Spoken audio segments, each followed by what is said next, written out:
오늘 저는 전도서 3장 9절에서 11절을 본문으로 하나님의 일을 알아낼 수 없도다라는 제목의 말씀을 나누겠습니다. 1987년 11월에 대한민국에 정말 끔찍하고 비극적인 사건이 있었습니다. 1987년 11월 29일 이라크 바그다드에서 출항한 대한항공 보잉 707 여객기가 인도양 상공에서 실종되었는데요. 그 사건에 대해서 조사한 결과 북한 정권의 지령을 받고 일본인으로 위장한 특수공작원이었죠. 김승일, 김현희 2인조가 액체 시한폭탄으로 비행기를 폭파했다는 것이 드러났습니다. 이 사건으로 인해서 수많은 사람들이 죽었고 또 많은 사람들이 사랑하는 가족을 잃는, 친구를 잃는 큰 슬픔을 당했습니다. 그런데 한 번은 어떤 기독교 라디오 프로그램에서 이 사건과 연관된 간증을 들은 적이 있습니다. 어떤 기독교 라디오 프로그램에서 어떤 집사님이 간증을 하셨는데 원래 그 집사님께서 이 707 여객기에 타기로 되어 있었답니다. 그렇게 비행기에 탑승하려고 하는데 갑자기 승무원이 와서 선생님 잠시만 기다려 주시겠습니까? 사실 지금 정말 급하게 서울로 가셔야 하는 분이 있는데 혹시 선생님이 조금만 자리를 양보해 주시면 안 될까요? 양보해 주신다면 선생님이 묵으실 호텔이나 교통은 저희가 최대한 배려해 드리겠습니다. 이런 요청을 받으셨다고 합니다. 이 집사님께서는 당시에 그렇게 급한 일도 별로 없었고 또 그리스도인으로서 자리를 양보해 주는 게 옳다고 생각되어서 자리를 양보해 주셨다고 합니다. 그런데 그렇게 호텔로 돌아와서 뉴스를 보니까 자기가 타려고 했던 그 비행기가 처참하게 불에 휩쓸린 모습으로 뉴스에 나왔답니다. 그리고 이 집사님께서 몇 년이 지나서 기독교 라디오 프로그램에 나와서 이에 대한 간증을 하셨는데요. 원래는 자기도 이날 사고를 당해서 죽을 뻔하셨는데 이렇게 살아있는 것이 하나님의 은혜라고 간증하셨습니다. 그리고 저도 이 간증을 들을 때 내가 그리스도인이기 때문에 자리를 양보했다고 한 그분의 어떤 간증이, 고백이 참 귀했습니다.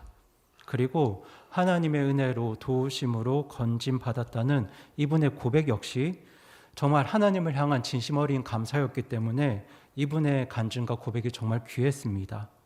저 역시 이분처럼 제가 그리스도인이기 때문에 저희가 특별한 유익이 없더라도 선한 행위를 할 수 있기를 바라고 양보를 할 수 있기를 바라고요.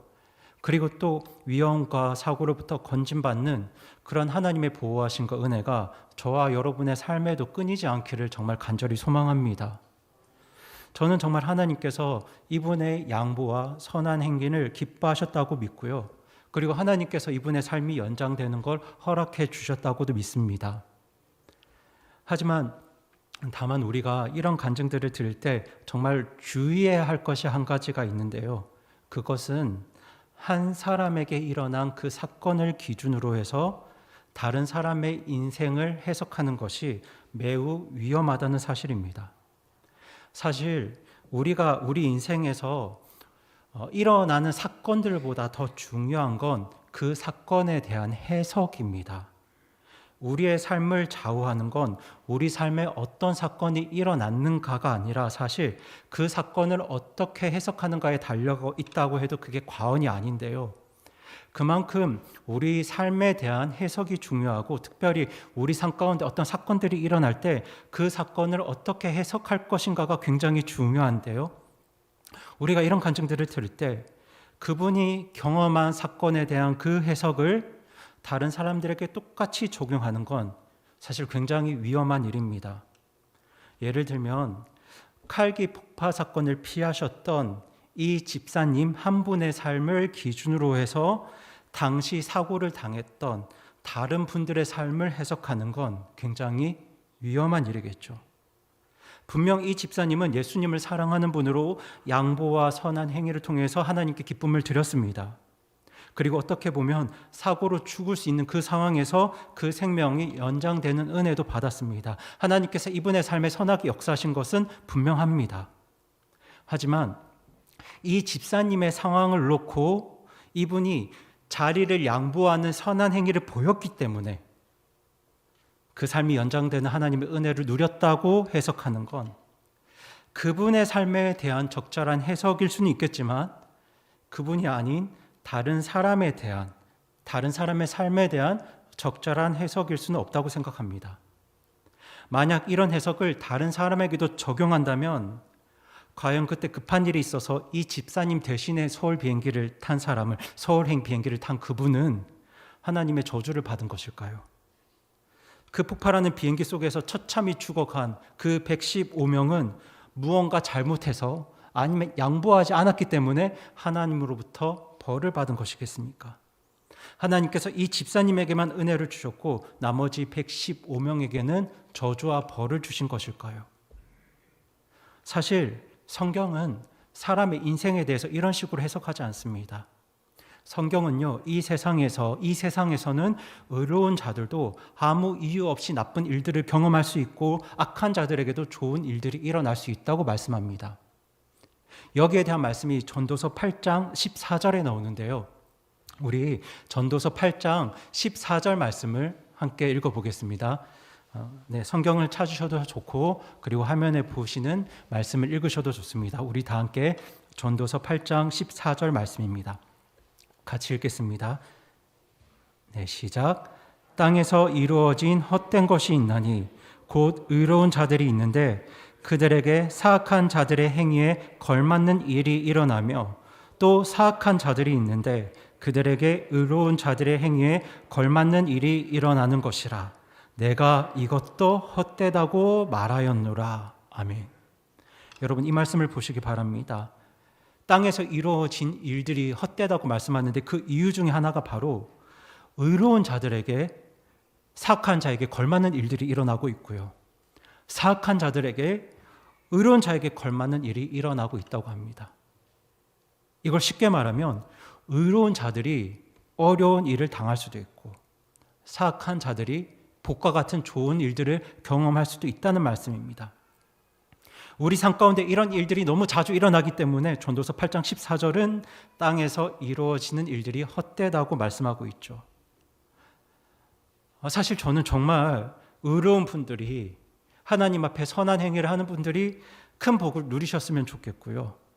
사악한 자들이 어려운 일을 당하고 벌을 받았으면 좋겠습니다. 그리고 결국 우리 하나님께서는 의로운 자들에게 복을 주시고 사악한 자들을 심판하실 것입니다. 하지만 주님의 나라가 오기 전까지는 의로운 자들도 고난 당할 수 있고 악한 자들도 복을 누릴 수 있다는, 그렇게 볼 수 있다는 것이 성경이 말씀하는 이 세상에서의 현실입니다. 때문에 우리 그리스도인들이 정말 주의해야 할 일들이 있는데요. 그것이 바로 인생의 한순간, 인생의 한 단편만을 바라보고 하나님의 뜻과 의도를 해석하는 것입니다. 지금 우리 삶에 일어나고 있는 어떤 순간, 어떤 사건만을 기준으로 해서 하나님의 복과 저주, 하나님의 뜻과 의도를 해석하는 그런 생각은 우리가 피해야 됩니다. 그럼에도 불구하고 사실 우리는 그럴 때가 있죠. 지금 일이 잘 풀리면 하나님 은혜고, 취업에 성공하면 하나님의 은혜고, 가정이 화목하고 큰 문제가 없으면 하나님의 은혜고, 건강하면 하나님의 은혜고, 지금 당장 사업이 잘 되면 그것을 하나님의 복과 은혜로 여깁니다. 물론 구원받은 성도는 이 땅에서 베풀어 주시는 하나님의 복과 은혜에 마땅히 감사하면서 살아가야 합니다. 그런데요, 그렇게 감사해서 끝나면 좋은데 그 감사에서 조금 더 나아가시면 그게 교만이 됩니다. 하나님께서 내게 복과 은혜를 베풀어 주신 이유가 내가 잘해서, 내 믿음이 좋아서, 뭔가 내가 하나님 앞에 잘한 게 있어서, 만약에 이런 식으로 이어지면 그렇게 감사해서 끝나지 않고 그렇게 내 생각과 내 의도대로 어떤 해석이 이어지면 우리는 하나님 앞에 교만해질 수 있습니다. 사실 우리가 잘해서 하나님의 은혜를 누릴 수도 있죠. 잘했기 때문에 하나님의 복을 받을 수도 있습니다. 자리를 양보해서 복을 받을 수도 있지만 반드시 그렇다는 보장은 없습니다. 우리 삶 가운데는 우리가 별로 잘한 것이 없는데도, 내가 그렇게 하나님 앞에 잘한 것이 없는데도 우리 삶에 주어지는 하나님의 복과 은혜가 있습니다. 분명히 있습니다. 때문에 우리는 삶 가운데 하나님의 복과 은혜를 누릴 때 그때도 하나님 앞에 겸손한 자세로 나아가야 합니다. 그런데요, 이 반대의 경우도 문제가 됩니다. 예를 들면 지금 당장 취업이 안 됩니다. 직장에 나쁜 일이 생깁니다. 사업이 잘 안 됩니다. 건강에 문제가 생깁니다. 가정에 큰 문제가 생깁니다. 그럴 때 우리는 하나님의 뜻과 의도를 우리 마음대로 해석합니다. 그것을 하나님의 어떤 저주와 벌로 느낄 때가 많다는 거죠. 물론 내가 하나님 앞에 죄를 지은 것이 있다면, 그리고 하나님께서 그것을 분명하게 깨닫게 하셨다면 정말 나의 죄 때문에 이런 책망과 징계를 당하는구나, 그렇게 해석하는 것에는 무리가 없습니다. 우리는 그럴 때 철저하게 하나님 앞에 나의 죄를 회개하고 그 죄를 버려야 합니다. 그런데 때로는 정말 아무런 특별한 이유 없이, 이유가 정말 뭔지 모르겠는데 내 삶 가운데 갑작스러운 사고와 질병과 아픔이 찾아올 수 있습니다. 그런데 그때 마치 우리는 지금 나의 삶에 하나님의 은혜가, 하나님의 선하심이 전혀 없는 것처럼, 하나님께서 나에게는 전혀 관심이 없는 것처럼 그렇게 하나님의 마음과 뜻을 해석해버립니다. 갑자기 사고를 당할 때, 갑자기 무서운 병에 걸릴 때, 너무나도 오랜 시간 해결되지 않는 가정의 문제가 있을 때, 다른 사람들은 다 잘 사는 것 같은데 나에게만 계속 힘든 일이 닥치는 것 같을 때, 그럴 때 우리는 하나님께서 나를 사랑하지 않는다고 생각하거나 내 삶에는 더 이상 하나님의 은혜와 하나님의 관심이 없다고 생각합니다. 하지만 여러분, 그건 우리 삶에 대한 잘못된 해석입니다. 사실 이런 생각은 구원받은 성도들을 향한 가장 무서운 사탄의 거짓말이기도 합니다. 그렇게 지금 이 순간에만 시선이 꽂혀서 지금 이 상황이 좋으면 하나님의 은혜고, 이 상황이 좋지 않으면 하나님의 은혜와 도움이 없는 것처럼, 하나님의 관심이 없는 것처럼 그렇게 느껴지게 만든 건 성도를 향한 가장 전형적인 사탄의 속임수입니다. 여러분, 사실 그 어떤 사람도 하나님이 행하시는 그 일의 처음과 끝을 완전히 알 수 없습니다. 우리 인생도 마찬가지입니다. 하나님께서 우리를 얼마나 사랑하시고 우리의 삶을 얼마나 세밀히 살피시고 우리 인생을 처음부터 끝까지 어떻게 인도해 가시는지, 그 하나님의 완전한 역사를 완벽하게 해석할 수 있는 사람, 완벽하게 파악할 수 있는 사람은 이 세상에 단 한 사람도 없습니다. 의로운 자들이 저주를 받는 것 같고 악한 자들이 복을 받는 것 같은 이 세상에서 그 하나님의 섭리와 역사를 완벽하게 알 수 있는 사람은 아무도 없습니다. 그래서 오늘 본문 11절은 하나님께서 만드시는 일은 처음부터 끝까지 알아낼 수 없도다라고 말씀합니다. 때문에 인생의 어떤 한순간에 시선이 꽂혀서 하나님의 의도와 하나님의 마음을 판단하는 일은 우리가 절대로 피해야 할 일입니다. 여러분, 히스기야라는 이스라엘의 왕을, 유다 왕을 잘 알고 계실 겁니다. 히스기야는 남유다 왕국의 13대 왕으로 위대한 믿음의 사람이었고 기도의 사람이었습니다. 그런데 한 번은 히스기야가 심각한 병에 걸려서 죽게 되었죠. 그런데 그때 히스기야가 하나님께 간절히 기도했더니 하나님께서 그의 생명을 15년 더 연장해 주셨습니다. 거의 죽을 뻔했던, 그렇게 죽음을 가까이 맞이한 히스기야였지만 그가 간절히 기도했을 때 그가 갑자기 건강해졌고, 그렇게 히스기야는 15년을 더 살게 되었습니다. 우리가 이 순간만 보면 그렇게 히스기야의 삶이 연장된 것이 정말 큰 은혜이고 복인 것 같습니다. 분명히 그의 생명이 연장된 건 하나님의 은혜고 축복입니다. 히스기야의 기도는 진실했고요, 하나님은 그 진실한 기도에 응답해 주셨죠. 그렇게 히스기야가 하나님의 은혜로 15년을 더 살게 되었는데요. 그런데 그렇게 기도 응답받았던 그 순간에서 조금 더 시간을 길게 두고 이 사건을 볼 때 정말 그의 수명이 15년 연장된 것이 히스기야에게 복이었을까, 우리가 다시 생각해 볼 필요가 있습니다. 그 15년 뒤의 삶을 보면 그 15년 뒤의 삶이 정말 히스기야에게 복된 삶이었는가를 볼 때 사실 우리의 생각은 달라지죠. 성도 여러분, 여러분은 오후 예배 오시는 우리 성도님들은 이 15년 뒤에 히스기야에게 무슨 일이 일어났는지 알고 계실 줄로 믿습니다. 원래 히스기야는 정말 위대한 기도의 사람이고 믿음의 사람이었는데요, 오직 기도로 아수르를 물리쳤고 그리고 그들의 우상을 처참하게 무너뜨리는 정말 믿음의 왕이었는데요. 그런데 이상하죠. 그가 기도 응답을 받고 그렇게 연장된 15년의 삶을 사는 동안에는 성경이 그에 대해서 딱 한 가지 내용만 기록하고 있습니다. 그 15년 동안 히스기야에 대한 성경의 기록이 무엇입니까? 그가 하나님 앞에 교만해져서 하나님의 저주를 받은 것입니다. 히스기야는 그 15년 동안 교만해져서 하나님으로부터 저주를 받았습니다. 히스기야의 모든 재산은 바벨론에게 다 빼앗겨 버렸고요, 그의 아들들은 바벨론에 끌려가 환관이 될 거라는 정말 끔찍한 저주를 받게 되죠. 굉장히 무서운 저주를 받습니다. 여러분, 당시에는 축복인 줄만 알았던 이 15년이 그의 교만으로 인해서 그와 자기 아들들에게 저주로 바뀌어 버립니다. 여러분, 우리가 히스기야의 삶을 조금 더 긴 시간 어떤 관점으로 보았을 때, 또 영원이라는 관점에서 보았을 때 과연 15년을 더 산 것이 히스기야에게 축복이기만 했을까요? 그런데요, 성경을 보면 이것과 반대되는 이야기들도 있습니다. 여러분, 초대교회를 볼 때 수많은 사도들과 성도들이 무서운 박해를 받고 순교를 당했습니다. 특별히 로마 네로 황제 시대에는 정말 그리스도인들에게 그야말로 잔혹한, 끔찍한 박해와 고통이 가해졌는데요.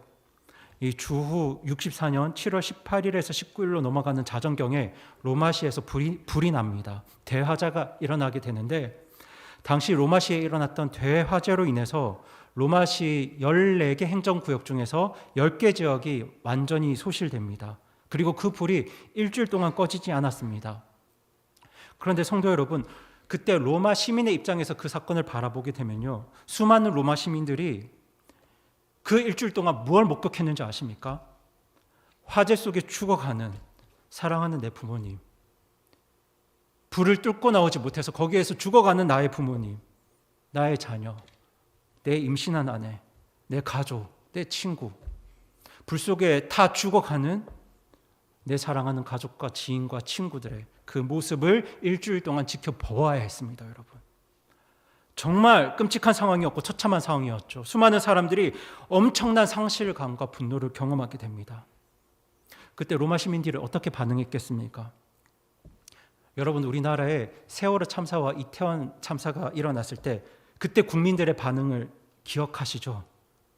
정말 사고 원인 제공자를 찾아내기 위해서, 범인을 찾아내기 위해서 아주 혈안이 되었습니다. 그런데 지금 로마 그 세월호 참사와는 비교할 수 없는 로마의 정말 끔찍한 사건이, 그 대화재가 로마 시민들에게 일어났는데요, 그때 로마 시민들 역시 이성을 잃고 범인을 찾기 위해서 아주 혈안이 됩니다. 그렇게 로마 시민들이 범인을 찾고 있었는데, 이때 로마 황제였던 네로가 그 방화범으로 자기가 지목될 것 같으니까 그 책임을 누구에게로 돌립니까? 그렇죠, 그리스도인에게로 돌립니다. 네로는 그리스도인들을 방화범으로 지목했고, 로마 시민들은 나의 부모, 나의 자녀, 나의 친구, 내 가족을 죽게 만든 그 방화범, 바로 그 그리스도인들을 잡아내기 위해서 혈안이 됩니다. 그리고 그때 많은 그리스도인들이 그 로마의 박해를 피하기 위해서 카타콤에 숨어듭니다. 그러면 로마 시민들은 가만히 있었겠습니까? 군인들을 동원해서 그 카타콤에 숨어든 그리스도인들을 잡기 위해서 그 카타콤에 나온 그리스도인들, 그 그리스도인들을 잡아다가 끔찍하게 고문하기 시작합니다. 여러분, 그 고문이 정말 끔찍하고 잔혹한 고문이었습니다. 부모의 눈앞에서 짐승을 풀어서 자녀의 목을 찢어 죽입니다. 그리고 다시 그의 부모를 다시 데리고 와서 노부모를 앞에 두고 다시 짐승을 묶어두고, 그 카타콤의 내부 어떤 구조를 풀지 않으면 다시 이 짐승을 풀어서 너의 부모를 죽이겠다고 이렇게 협박을 합니다. 그렇게 카타콤 내부 정보를 캐냈습니다. 그렇게 카타콤에서 수많은 그리스도인들을 잡아서 그들을 고문하고 죽였습니다. 그리고 그렇게 그리스도인들을 죽일 때도 어떻게 죽였습니까? 그들을 원형 경기장에 넣어서 죽게 할 때도 정말 수치스럽게 죽였습니다. 여러분, 그리스도인들을 잡아다가 완전히 발가벗겨서 사람들이 다 보는 앞에서 성관계를 하게 하고요, 그 상황에서 맹수를 풀어버립니다. 그렇게 많은 그리스도인들이 아주 수치스럽게 맹수에 찢겨서 죽임을 당합니다. 그런데 그 당시 많은 로마 시민들은 그 그리스도인들이 내 사랑하는 가족과 친구와 지인을 죽인 끔찍한 방화범을 알고 있었기 때문에, 그렇게 수많은 그리스도인들이 끔찍하게 죽어나가는데도 불구하고 로마 시민들은 그 모습을 보고 열광했고 그 모습을 유흥으로 즐겼습니다.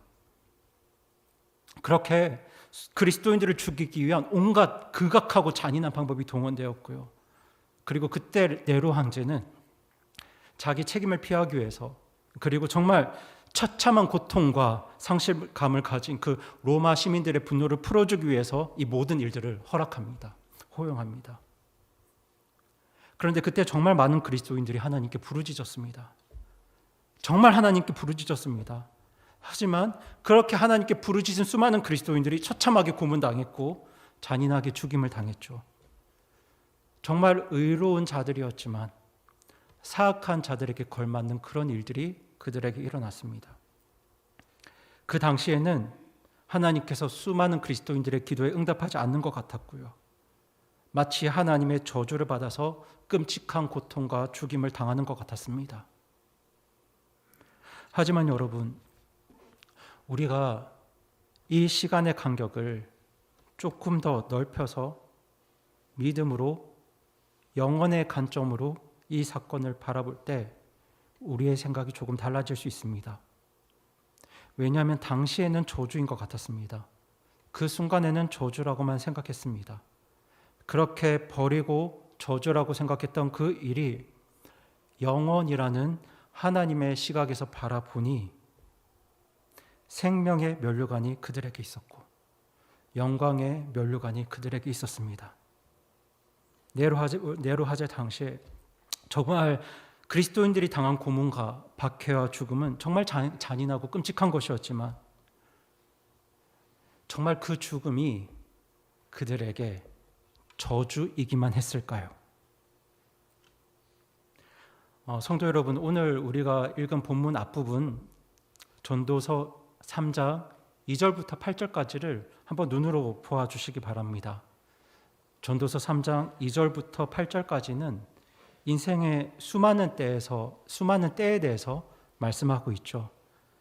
태어날 때가 있고 웃을 때가 있고 사랑할 때가 있고 화평할 때도 있지만 죽을 때도 있고 울 때도 있고 미워할 때도 있고 전쟁할 때도 있다고 말씀합니다.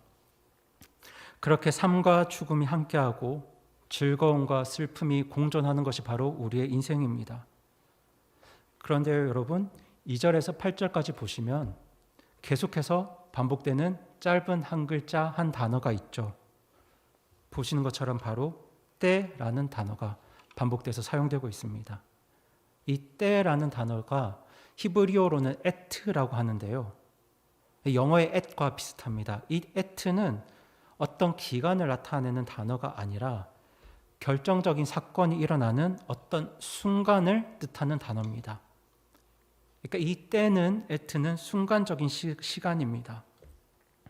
그러니까 지금 성경에서 때에 대해서 말씀하고 있는데 인생에는 이런 때도 있고 저런 때도 있다고 말씀하고 있는데 이 모든 때들이 순간이다라는 의미를 함께 말씀하고 있는 겁니다.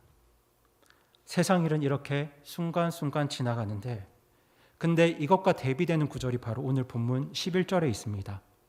저희 오늘 본문 전도서 3장 11절 말씀을 다시 한번 읽어보겠습니다. 시작. 그분께서 자신의 때에 모든 것을 아름답게 만드셨고 또 그들의 마음속에 세상을 정하여 두셨으므로 아무도 하나님께서 만드시는 일을 처음부터 끝까지 알아낼 수 없도다. 아멘. 지금 이 말씀을 보시면 그들의 마음속에 세상을 정하여 두셨다라는 표현이 나옵니다.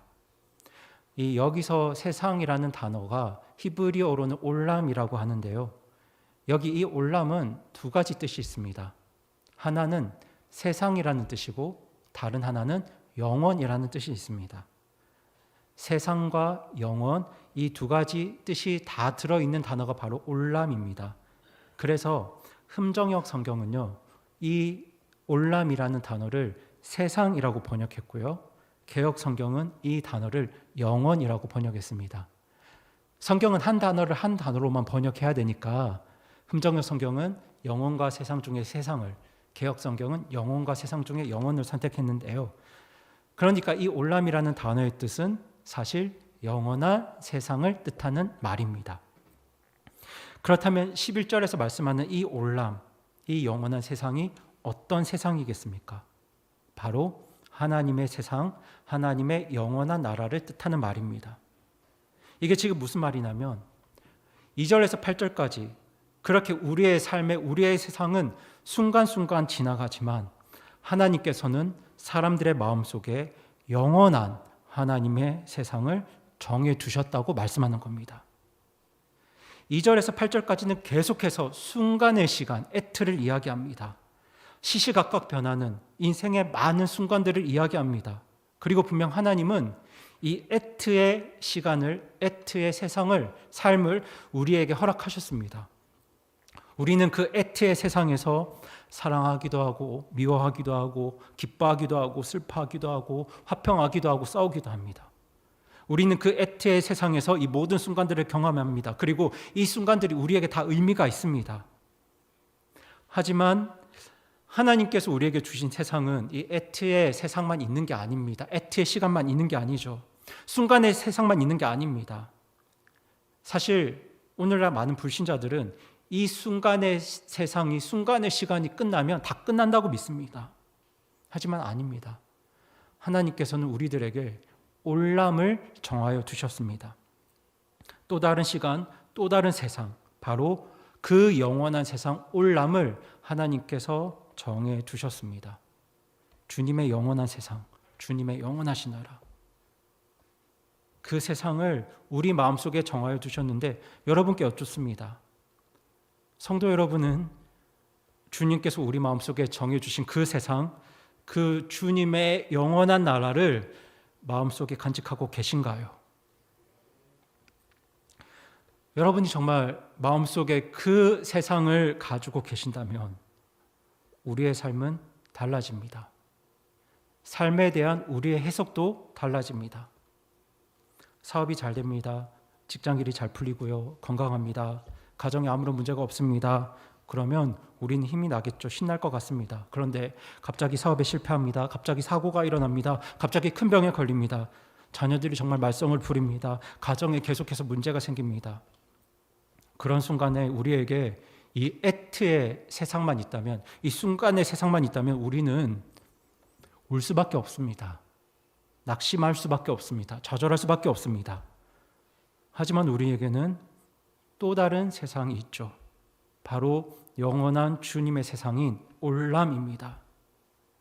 여러분, 그 하나님의 영원한 나라, 그 올람이 정말 여러분 마음속에 있다면, 그 영원한 세상이 우리 마음속에 있다면 우리는 지금 우리 삶에 일어나는 그 수많은 사건이 어떤 의미를 가지고 있는지 함부로 판단해서는 안 됩니다. 섣불리 해석하면 안 됩니다. 이게 나에게 복인지 저주인지, 나에게 좋은 일인지 나쁜 일인지 우리가 그걸 지금 함부로 판단하고 해석해서는 안 됩니다.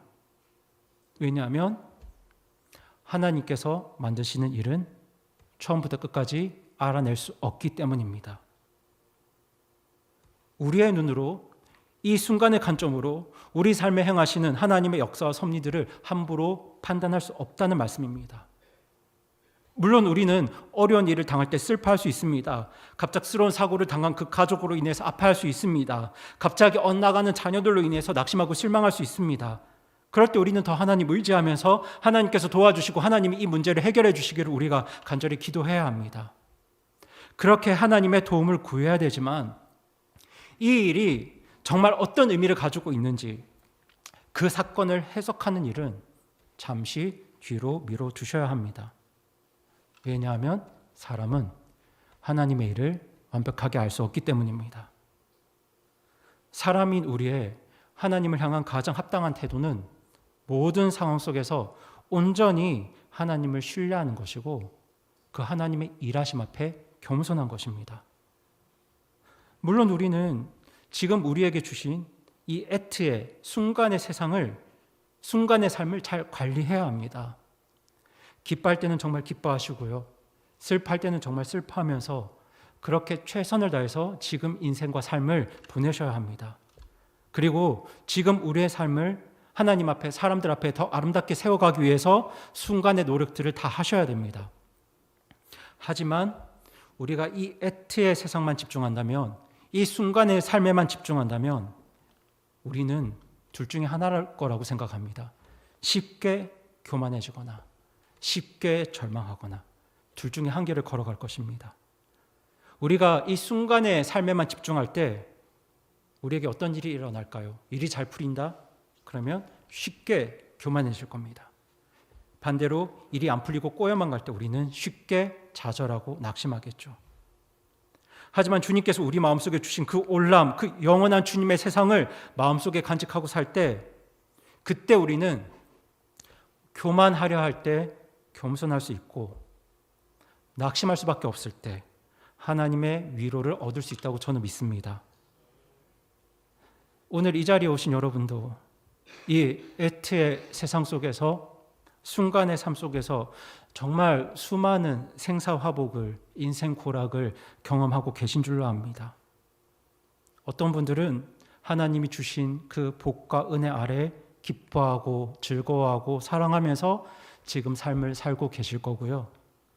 정말 여러분에게 그런 순간이 있을 때는 정말 하나님께 감사드리면서 인생의 좋은 것들을 마음껏 누리시기 바랍니다. 그런데 또 어떤 분들은 갑작스러운 사고와 질병과 가족의 아픔과 경제 문제로 정말 힘들고 슬픈 시간을 보내고 계신 줄 압니다. 우리가 정말 이런 분들을 위해서 함께 기도하면서 하나님의 긍휼과 도우심을 구해야 됩니다. 사실 이런 때 더 하나님 앞에 더욱 나가야 하죠. 그렇게 우리가 이 애트의 세상에서 최선을 다하며 살아야 되겠지만 그 삶에 대한, 그 사건에 대한 정확한 해석은 잠시 미뤄두셨으면 합니다. 지금 일어나는 일들에 대한 해석은 잠시 미뤄두세요. 내게 일어나는 일들도 마찬가지고요. 내 옆에 다른 분들에게 일어나는 일들에 대한 해석도 잠시 미뤄두시기 바랍니다. 우리는 절대로 하나님이 하시는 그 모든 일을 처음부터 끝까지 완벽하게 해석할 수 없는 사람들입니다. 우리 삶에 대한 진짜 해석은 영원한 주님의 나라에서 예수님께서 하실 겁니다. 오직 우리가 가야 할 길은 하나님을 사랑하는 자, 곧 그분의 목적에 따라 부르심을 받은 자들에게 모든 걸 합력해서 선을 이루시는 우리 하나님 신뢰하면서 항상 하나님 앞에 겸손하게 나아가는 것입니다. 때문에 성도 여러분, 여러분 삶 가운데 기쁜 일, 즐거운 일 있다면 감사함으로 겸손하게 하나님 앞에 나아가시기 바랍니다. 내가 믿음이 좋아서 그럴 수도 있겠지만 그래도 내가 믿음이 좋아서 내가 잘해서라고 함부로 섣불리 내 삶을 해석하지 마시고 겸손하게 주님, 제 삶에 복과 은혜를 베풀어 주셔서 정말 감사합니다 라고 그 감사를 고백하면서 주님 앞에 나아가셔야 됩니다. 그리고 반대로 인생의 갑작스러운 어려움과 고통 중에 계신 분들도 하나님 앞에 도우심을 구하면서 겸손하게 하나님께 나아가시기 바랍니다. 하나님이 날 미워해서, 하나님이 내게 마음이 없으셔서 내가 이런 어려움 당한다고 섣불리 해석하지 마시고, 그건 전 교만이라고 생각합니다. 하나님의 일을 내 판단과 기준으로 섣불리 해석하는 것, 전 그것도 교만이라고 믿습니다. 그때는 그냥 주님, 정말 제가 어렵고 힘드니까 주님 도와주세요. 주님의 도우심이 필요합니다. 또 주님이 도우실 거 믿습니다. 그렇게 하나님의 도우심을 구하면서 겸손하게 하나님 앞에 나아가시기 바랍니다. 저는 그것이 순간의 세상 속에서 영원한 하나님 나라를 품고 살아가는 성도의 삶인 줄로 확신합니다. 그렇게 영원한 주님의 나라를 우리 마음속에 품고 항상 하나님 앞에 겸손하게 나아갈 때 정말 저는 하나님께서 우리 모든 성도분들 도우시고 지키시고 복 주시고 평안 주시고 저와 여러분의 삶을 선하게 복되게 인도하실 걸 저는 확신합니다. 그래서 오늘 저는 이 믿음을 가지고 옆에 분들에게 이렇게 말씀해 주시면 좋을 것 같아요. 옆에 분들에게 항상 하나님 앞에 겸손합시다. 이렇게 말씀해 주시기 바랍니다. 항상 하나님 앞에 겸손합시다. 네, 항상 하나님 앞에 겸손합시다. 저도 항상 하나님 앞에 겸손하기 위해서 노력하겠습니다. 기억하시죠? 겸손한 그리스도인은 좋은 일이 일어날 때 누구보다 하나님께 감사드리고요. 겸손한 그리스도인은 어려운 일이 있을 때 누구보다 하나님 의지하며 살아갑니다. 그렇게 언제나 하나님 앞에 겸손하게 나아가는 저와 여러분, 우리 교회 되기를 바랍니다.